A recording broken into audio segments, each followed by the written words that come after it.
when you think about hardened criminals serving time behind bars, you probably don't think about knitting.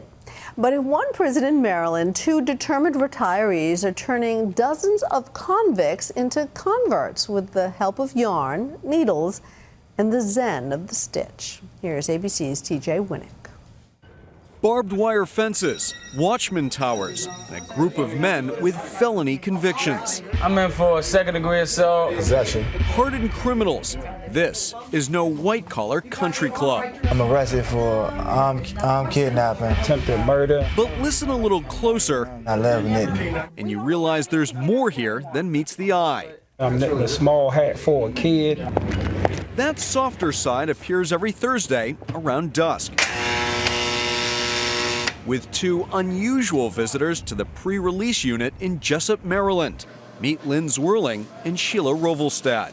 You wanted to give knitting needles to hardened criminals? Is that a good idea? For a man to have picked up knitting needles and walked through that door to say, come on, let me teach you how to knit, to respond to being taught how to knit, they've already shown themselves as being open people, people that want more. Would male inmates have any interest in a hobby traditionally reserved for women? Go in the front door, wrap it around.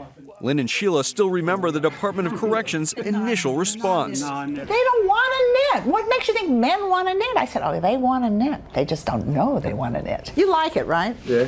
Nearly 3 years later, the ladies and their Knitting Behind Bars volunteers have taught more than 100 prisoners to knit, while dozens remain on a waiting list. Some of the inmates have even skipped dinner to make class. I feel calm. It give you a peace of mind. It definitely do that. Give you a peace of mind, take you away from prison. Something to focus on. Pretty much. Billy Proctor compares knitting to hanging out at a coffee house. And it's like I'm at Starbucks without the coffee. Just chilling? Just chilling, enjoying the day. Get you away from the penitentiary lifestyle. There are going to be people that will see this story and might feel like you should do hard time, and going to a knitting class might not sort of fit their idea of what serving a jail sentence should be. What would you say to them? I'm doing something constructive. I could be doing a lot worse. Be honest with you.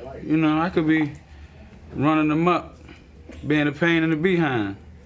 But I choose to come in here and relax. But they should try it, and then they'll understand. Lynn and Sheila give all the men a 5-minute knitting lesson she swears she can teach anyone. Into the front door. I had one of the guys put me through the paces. In the front door. Oh, in the front. Wrap it around. So in other words, you have to say it. You have to say it. There you go. He did it. Okay, you did. Everything they knit goes to charitable causes, like these hats for students at troubled inner city schools. We did a lot of wrong in society, so I guess this is a way of giving back. Do you think you'll continue knitting when you get out? I don't know. Probably in the house when I'm bored. I might do about 30 stitches. Lynn and Sheila say they've seen their students change for the better. These guys are getting out. They can't go one day from doing hard time to the next day being on the street. They have to make a transition somehow. For Nightline, I'm TJ Winnick in Jessup, Maryland.